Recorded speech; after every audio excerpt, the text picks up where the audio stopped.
तो आज जो हमारा दूसरा लेक्चर है मिडिल ईस्ट क्राइसिस का, वो है पैलेस्टाइन इशू। तो आज हम इसका हिस्टोरिकल बैकग्राउंड देखेंगे और क्या क्या इवेंट्स हुए, क्या नहीं हुए, क्या कहाँ से ये जो इशू था ये ओरिजिनेट बेसिकली हुआ कहाँ से था। तो स्टार्ट करते हैं। हिस्टोरिकल बैकग्राउंड जो है, उस ये हिस्टोरिकल बैकग्राउंड हज़रत मूसा अलैहिस्सलाम के दौर का है। वहाँ उस दौर में ये हुआ था कि जब हज़रत मूसा अलैहिस्सलाम का दौर था तो उसमें ये था कि पैलेस्टीनियंस जो थे, जो वहाँ के शहरी थे, क्योंकि एक ज्यूइश स्टेट था, बनी इसराइल ज्यूइश स्टेट जो था, तो पैलेस्टीनियंस को हुक्म आया था अल्लाह पाक की तरफ से कि आप जो है स्टेट को लीव करें इन द पीरियड ऑफ हज़रत मूसा अलैहिस्सलाम। तो यहाँ से इसका ओरिजिन बेसिकली था कि यहाँ से जूइश ने जो थे, जो जूइश स्टेट था और जूइश जो थे पॉपुलेशन मास जो था जूइश का, उन्होंने उसको पैलेस्टाइन को लीव किया और वो वहाँ से माइग्रेट होके चले गए हज़रत मूसा अलैहिस्सलाम के दौर में। हुआ फिर ये कि हज़रत मूसा अलैहिस्सलाम का दौर तो काफ़ी ज़्यादा पुराना है, लेकिन फिर ये था कि जो अभी जो सिचुएशन है करंटली, उसमें जो ज्यूश जो क्लेम करते हैं कि पैलेस्टाइन जो है वो हमारा है, जो है मुसलमानों का नहीं है, उसमें वो क्लेम ये करते हैं कि पैलेस्टाइन जो है हमें एक प्रॉमिस्ड लैंड थी, जो कि हज़रत मूसा अलैहिस्सलाम के दौर से ही आती थी, जिसमें वो कहते हैं कि हमें गॉड ने ये कहा था कि आप अभी इस स्टेट को जो है वो आप छोड़ के जाओ, लेकिन आप यहाँ के बाद में आके आप यहाँ पे सेटल हो सकते हो। वो ये क्लेम करते हैं कि ये एक प्रॉमिस्ड लैंड है, पैलेस्टाइन को एज अ प्रॉमिस्ड लैंड जो है इसको क्लेम करते हैं शुरू से ज्यूइश। अब जो इशू एक्चुअल इशू था ना, वो एक्चुअल इशू तो आपका 1990s में 1947 मना ड्यूरिंग द इंडिपेंडेंस जो था वो तब स्टार्ट होता है, लेकिन इसका ओरिजिन यहाँ से था बेसिकली। क्लेम इनका जो था ज्यूइश का वो प्रॉमिस्ड लैंड का था। अब 1890s में 1890 का जब जब ये सदी थी, तो उस वक्त सिडनी वना इतनी ज़्यादा तादाद नहीं थी ज्यूइश की, लेकिन 1890s में जो था ज्यूइश की इनसिग्निफिकेंट पॉपुलेशन ने जो है वो माइग्रेशन स्टार्ट की थी पैलेस्टाइन की तरफ इन 1890s। ये थी फर्स्ट माइग्रेशन ज्यूइश की। जब ये माइग्रेशन हुई थी तो उस वक्त के जो प्रेसिडेंट थे यूएस के, वो थे थियोडोर रसेल। जब उन्होंने देखा कि ज्यूज जो है वो पैलेस्टाइन वापस आ रहे, कम तादाद, इतनी ज़्यादा तादाद नहीं थी क्योंकि इतना उस वक्त ये जो इशू था वो इतना ज़्यादा नहीं था। जब उन्होंने ये देखा तो उन्होंने फाइनेंशियल एंड लॉजिस्टिकल सपोर्ट जो थी वो बेसिकली पहले ज्यूज को जो है स्टार्ट देना शुरू कर दी। यहाँ से ये मैटर जो था आहिस्ता आहिस्ता आहिस्ता आहिस्ता 1890 से ऊपर आता गया और अभी करंटली है। तो उनको फाइनेंशियल एंड लॉजिस्टिक सपोर्ट मिली। इसी तरीके से उन ऑलमोस्ट 1914 तक माना 1890s में आपका इशू स्टार्ट हुआ था और 1940 में आपको 1914 में जब आपकी वर्ल्ड वॉर 1 हुई थी 1914 में, तो उस वक्त जो था ये आपका स्टेट जो था, उस वक्त जो था आपका वर्ल्ड वॉर 1 जो थी वो 1914 में स्टार्ट हुई थी। और इसी तरीके से 1914 से लेके वो आपकी 1918 तक वो आपकी जो थी वर्ल्ड वॉर 1 जो थी वो चली थी।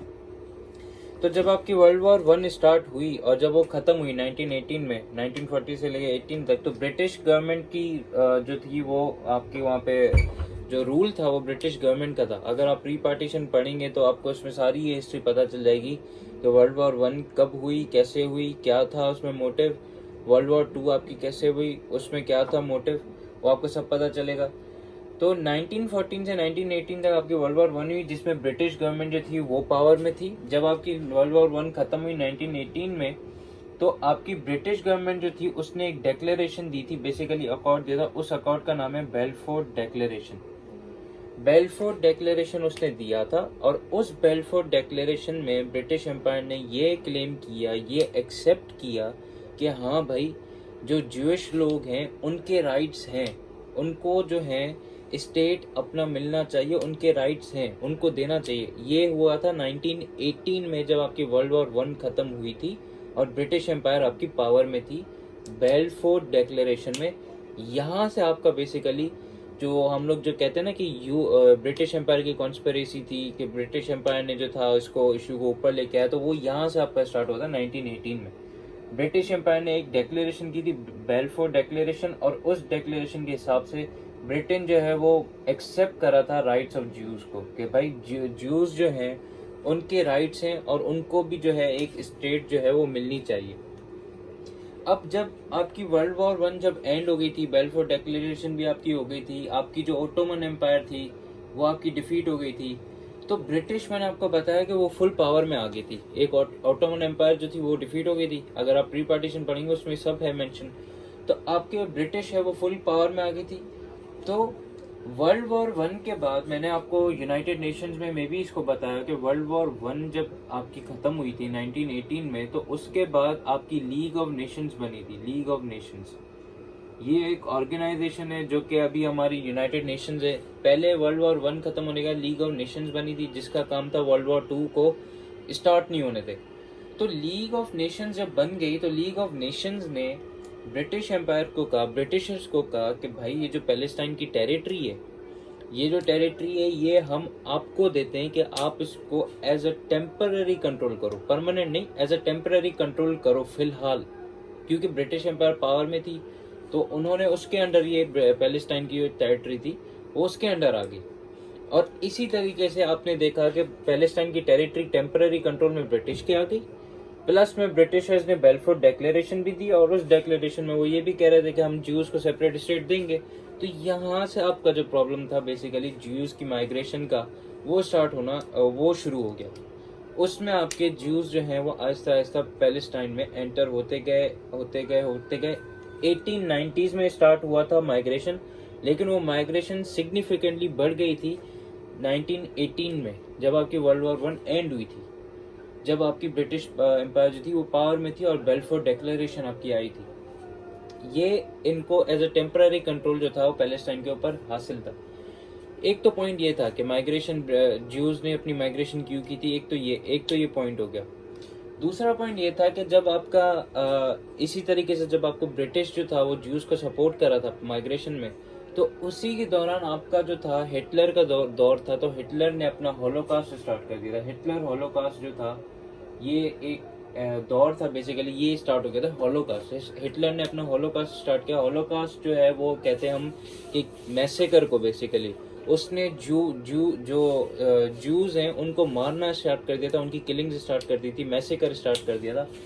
उसके डर की वजह से लाखों तादाद जो जूस थे उन्होंने फिर से अपनी माइग्रेशन स्टार्ट कर दी थी पैलेस्टाइन की तरफ। पहला पॉइंट कि ज्यूज शुरू से ही इसको एज ए प्रोमिस्ड लैंड समझते थे, तभी उन्होंने माइग्रेशन 1890s में स्टार्ट कर दी थी। दूसरा पॉइंट, 1918 में जब आपकी वर्ल्ड वॉर वन एंड हुई तो ब्रिटिश एम्पायर आपकी पावर में थी। उन्होंने बेलफोर डिक्लेरेशन दी, जिसके मुताबिक उन्होंने कहा कि ज्यूज को अपने राइट्स मिलेंगे, और फर्दर लीग ऑफ नेशंस 1918 में उसने पावर दी, टेम्पररी कंट्रोल दिया। टेम्पररी कंट्रोल किसको दिया? उन्होंने ब्रिटिश एम्पायर को टेम्पररी कंट्रोल दिया कि आप जो है पैलेस्टाइन पे टेम्पररी कंट्रोल करेंगे। थर्ड पॉइंट जो उनके माइग्रेशन का वो ये है कि हिटलर का होलोकास्ट एक तरीके से शुरू हो गया था, कि हिटलर ने काफ़ी ऑन मास लेवल, काफ़ी जो इन्फ्लक्स था लोगों का, उनमें उसने उनमें जो है स्लॉटरिंग स्टार्ट कर दी थी, मैसेकर शुरू कर दिया, लोगों को उसने मारना शुरू कर दिया था, ज्यूस को। तो उसके डर की वजह से आपका जो है वो जो ज्यूस थे वो पैलेस्टाइन की तरफ माइग्रेट होना स्टार्ट हुए। इस तरीके से आपकी माइग्रेशन बढ़ती गई और पॉपुलेशन आज आपके सामने। फिर आपका आहिस्ता जब आपका टाइम आया 1945 का, जब आपका पीरियड आया, तो आपकी वर्ल्ड वॉर टू जो थी वो खत्म हो चुकी थी 1945 में। 1939 में आपकी वर्ल्ड वॉर टू स्टार्ट हुई थी और 45 में आपकी वर्ल्ड वॉर टू जो थी वो खत्म हो गई थी। जब आपकी वर्ल्ड वॉर टू खत्म हुई तो आपकी जो ब्रिटिश एम्पायर थी वो बहुत ज़्यादा वीक हो गई थी। वीक इसलिए हो गई थी क्योंकि उसके पास जो थी, उसकी जो रिसोर्सेज थी, पावर्स थी, सोल्जर्स, मैन आर्मी, हर चीज़ जो थी वो खत्म हो गई थी, डिप्लीट हो गई थी बेसिकली। ये प्री पार्टीशन में अगर आप पढ़ेंगे तो वो उसमें आपको मिल जाएगा। तो इसी बेसिस पे ब्रिटिश एम्पायर ने फिर क्लेम किया 1945 में, उसने ये स्टेटमेंट दी, बेसिकली क्लेम किया कि मैं जो हूँ अब एज अ वीक स्टेट हो गया हूँ, तो अब जो है मैं फर्दर जो है उसको एरियाज को कंट्रोल नहीं कर सकता फर्दर। मज़ीद और कंट्रोल नहीं कर सकता।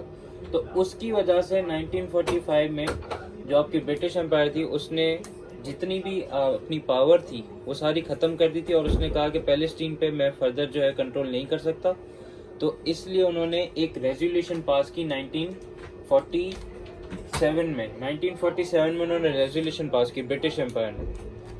45 में आपकी वर्ल्ड वॉर 2 खत्म हुई, आपका ब्रिटिश एम्पायर वीक हो गया था उस वर्ल्ड वॉर 2 की वजह से। तो उसकी वजह से उसने काफ़ी टेरिटरीज छोड़ दी, जिसमें इंडिया और पाकिस्तान था, उनको भी इंडिपेंडेंस मिली, पैलेस्टाइन को भी मिली। 1947 में 2 साल बाद जब हमें आज़ादी मिली थी, तो उस वक्त उन्होंने यूनाइटेड नेशंस में ब्रिटिश ने एक रेजोल्यूशन पास की, और उस रेजोल्यूशन में उन्होंने ये कहा कि भाई हम वीक हो गए और हम फर्दर जो है एरियाज़ को कंट्रोल नहीं कर सकते, तो इसलिए अब ये मेरे अंडर एरियाज नहीं आते। तो सारे जो मुल्क थे वो आज़ाद हो गए थे, पाकिस्तान, इंडिया, पैलेस्टाइन, अर्शिप। लेकिन जब उसने ये रेजोल्यूशन दी तो उसने फर्दर ये बात कही कि भाई आप जो पैलेस्टाइन है, क्योंकि वहाँ पे ज्यूइश मेजॉरिटी भी है, मुस्लिम मेजॉरिटी भी है, काफ़ी लोग ज्यूइश भी स्टेट आ रहा है, तो उसने जाते जाते ये कहा कि आप पैलेस्टाइन को 2 स्टेट्स में डिवाइड करो।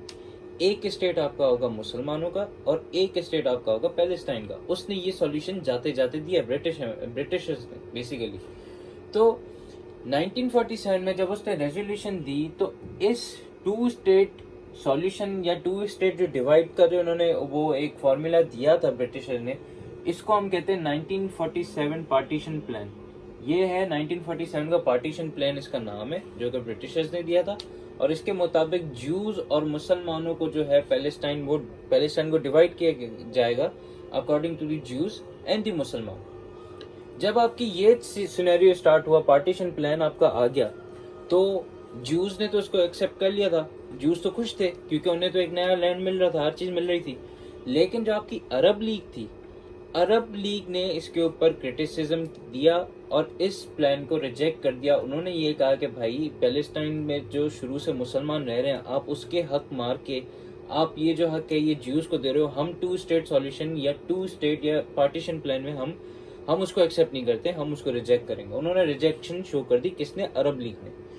सिमिलरली फिर क्या हुआ 1948 में 48 में ही क्या हुआ कि 1 साल बाद उसके जब ये रिजेक्ट हो गया था, तो इजराइल ने एक स्टेटमेंट पास की। उसने ये कहा, इजराइल ने बोला कि अगर तो अरब लीग एक्सेप्ट नहीं करती पार्टीशन प्लान को और वो हमें रिकॉग्नाइज नहीं करती एज एन इंडिपेंडेंट स्टेट, तो हम खुद अपने आप को as a unilateral independent state exist करते हैं। और 1947 में आपकी फॉर्मेशन ऑफ इसराइल हुई और उन्होंने उस स्टेट को नाम इसराइल ही अपने स्टेट को दिया था, और उनकी 1948 में फॉर्मेशन हुई, यूनिलेटरल फॉर्मेशन।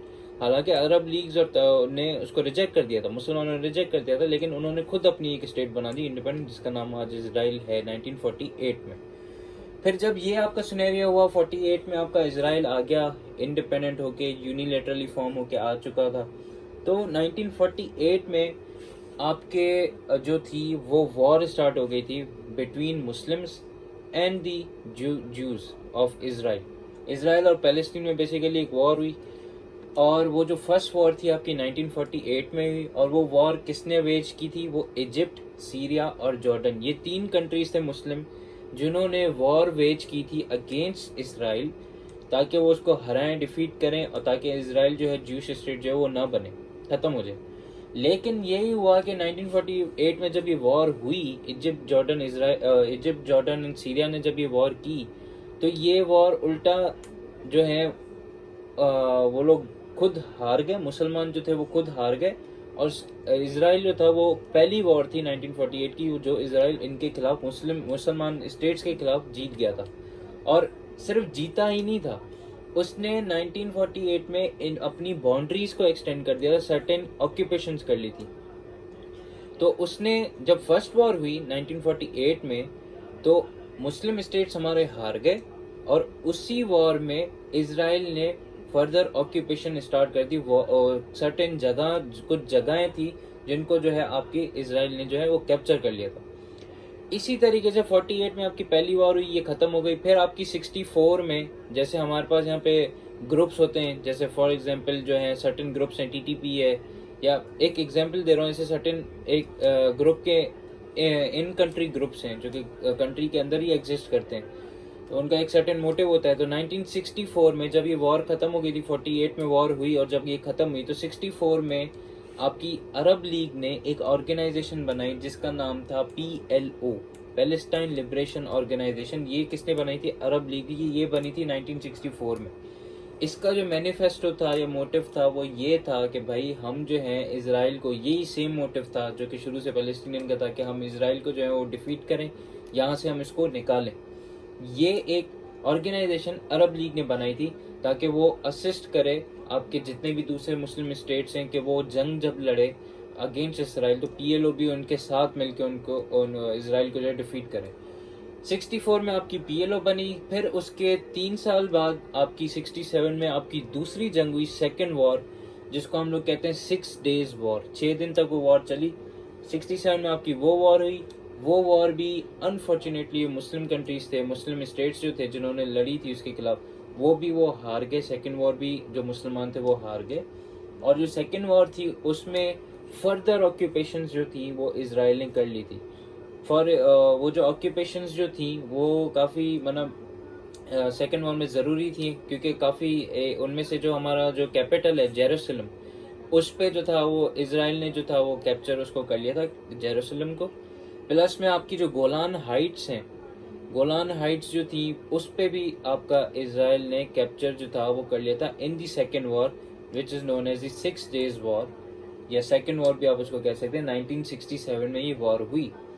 इसी तरीके से फिर 1973 में आपकी थर्ड वॉर हुई, लास्ट एंड थर्ड वॉर, जिसमें फिर से हमने जो था मुस्लिम स्टेट्स जो थे उन्होंने फिर से जो था इसराइल पे अटैक किया, लेकिन फिर से अनफॉर्चुनेटली वो अरब स्टेट्स जो थे वो हार गए और फिर से फर्दर उसने ऑक्यूपेशन की। तीनों वॉर्स में जो था उसने मुसलमानों को हराया और फर्दर ऑक्यूपेशन वो करता गया। थर्ड वॉर में उसने सिनाई पेनिनसुला जो है उस पे जो था वो कैप्चर उसको कर लिया था। इसराइल ने अपनी फोर्सेस जो थी वहाँ पे डिप्लॉय कर ली थी और वो उसने मुसलमानों से छीन लिया था।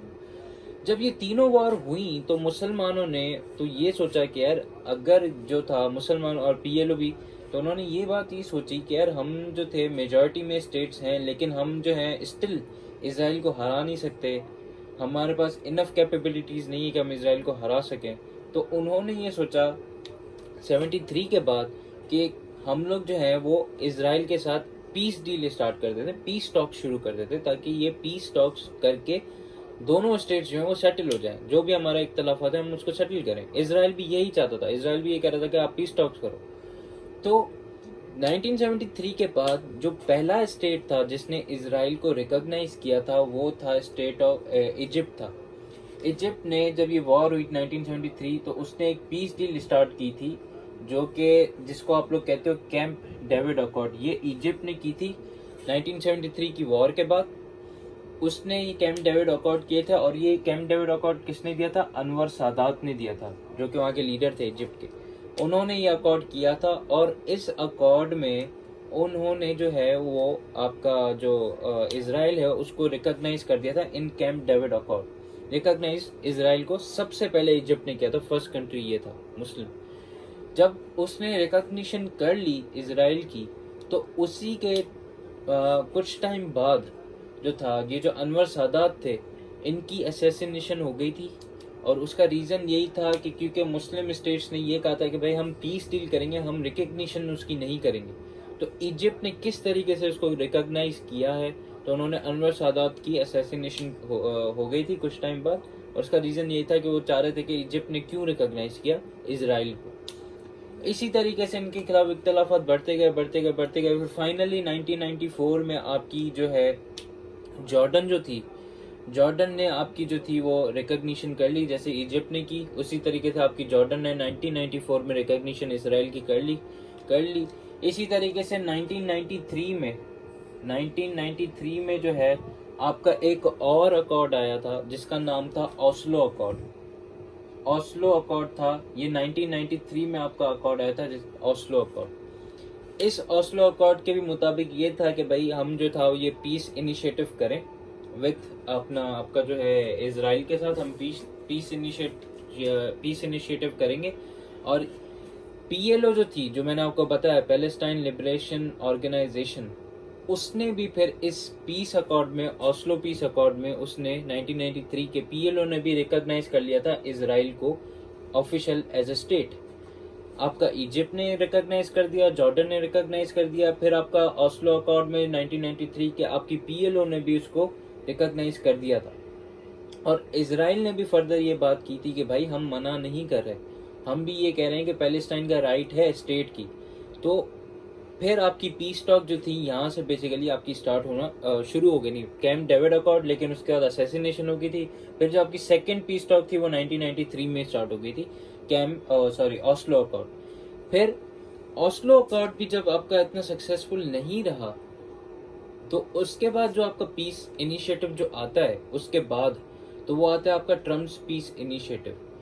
2000 में इनकी कोई ऐसी खास हिस्ट्री नहीं है, इनके बीच में बस झगड़ा था, प्रॉक्सी वॉर्स थी, लड़ते झगड़ते रह रहे थे। लेकिन जब ट्रम्प एडमिनिस्ट्रेशन पावर में आई, ये हम नेक्स्ट लेक्चर में कवर अप करेंगे। अभी से आपको एक क्रक्स दे रहा हूँ कि अभी जो थर्ड पीस प्लान है जो कि पैलेस्टीन के लिए आया था, थर्ड पीस प्लान, वो था ट्रम्प्स पीस प्लान, जो हम जिसको कहते हैं ना ट्रम्प्स पीस प्लान आप उसको कहो, या फिर उसका एक अल्टरनेटिव नाम है, उसको कहते हैं डील ऑफ सेंचुरी।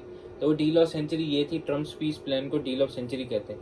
ट्रम्प भाई साहब ने अपना कुछ एक प्लान दिया था जिसके हिसाब से उसने ये कहा था कि मैं पैलेस्टाइन और इसराइल का जो लॉन्ग टर्म इशू है जो शुरू से चलता आ रहा है, मैं उसको खत्म करूंगा और उनके बीच में पीस लेके आऊंगा। इसराइल ने, मैंने अभी आपको बताया कि ये भी क्लेम किया था कि भाई पैलेस्टाइन को राइट है स्टेट हासिल करने का, उनका भी हक है। लेकिन इसराइल अगर ये बात क्लेम करता है तो वो कुछ सर्टेन कंडीशंस पे क्लेम करता है। वो जो सर्टेन कंडीशंस हैं वो आपको ट्रम्प पीस डील या ट्रम्प पीस प्लान में या डील ऑफ सेंचुरी में, उसमें हम जो हम कल कवर करेंगे उसमें आपको पता चलेगा कि इनके वो कंडीशंस जो थी, जो इसराइल ने रखी थी, वो कंडीशंस क्या थी। तो ये आपकी इसकी जस्ट एक जनरल आज की हिस्ट्री थी कि इनके बीच में जो था मसला कहाँ से ओरिजिनेट हुआ था, फिर इनकी माइग्रेशन कब स्टार्ट हुई थी, और इनकी माइग्रेशन अगर स्टार्ट हुई थी तो वो किन फैक्टर्स की वजह से स्टार्ट हुई थी। ब्रिटिश एम्पायर की वजह से हुई थी, आपकी हिटलर की वजह से हुई थी, और इसी तरीके से उसके बाद इनकी जो फर्दर हिस्ट्री है, जब आपकी ब्रिटिश एम्पायर वीक हो गई थी, टूट गई थी, छोड़ के चली गई थी, तो उनके बाद इनके बीच में कितने पार्टीशन प्लान आया था तो वो उन्होंने रिजेक्ट कर दिया था। उनके क्या मसले थे, कितनी इनकी जंगें हुई, किस किस ने की, पहला स्टेट कौन था जिसने रिकॉग्निशन की, फिर फर्दर कौन से दो अकॉर्ड से, कैंप डेविड अकॉर्ड मैंने आपको बताया जो कि जो था इजिप्ट ने आपका इनिशिएट किया था, फिर उसमें असैसिनेशन हो गई थी। फिर मैंने आपको बताया दूसरा इनका अकॉर्ड था 1994 का, जो कि जिसमें आपकी 1994 में आपके जॉर्डन ने रिकॉग्निशन की थी। 1993 में फिर एक और अकॉर्ड आया था जिसको आप कहते हैं ऑस्लो अकॉर्ड, जिसमें आपकी पीएलओ ने जो था वो रिकॉग्निशन की थी। अब जो अगर आप करंटली देखोगे ना तो पीएलओ आपकी चेंज हो गई है। पहले इसका नाम पीएलओ था, अब इसको कहते हैं पैलेस्टाइन, पैलेस्टाइन अथॉरिटी। ये पीएलओ से चेंज होकर अब आपकी पैलेस्टाइन अथॉरिटी में कन्वर्ट हो गई है। पहले इसका नाम था पीएलओ, पैलेस्टाइन लिबरेशन ऑर्गेनाइजेशन, लेकिन अब इसका नाम है पैलेस्टाइन अथॉरिटी। तो पैलेस्टाइन अथॉरिटी ने उस वक्त आपका जो था ऑस्लो अकॉर्ड में इसको रिकॉग्नाइज कर लिया था इसराइल को। फिर सिमिलरली इनका डिस्प्यूट इसी तरीके से चलता गया और फिर आपकी ट्रम्प एडमिनिस्ट्रेशन आई। तो ट्रम्प एडमिनिस्ट्रेशन ने आपकी जो है वो डील ऑफ सेंचुरी जो थी वो अनाउंस की, और उन्होंने जो है फिर उसमें सर्टेन कंडीशंस बताए, सर्टेन पॉइंट्स बताए जो कि हम लोग कल डिस्कस करेंगे, और हम उस प्लान को देखेंगे कि वो प्लान सक्सेसफुल था या नहीं था, और उसमें पैलेस्टाइन का क्या रिएक्शन था और इसराइल का क्या रिएक्शन था। तो इंशाल्लाह हम लोग कल कंटिन्यू करेंगे। आज सिर्फ हिस्टोरिकल बैकग्राउंड हमने इसराइल का कवर अप किया है।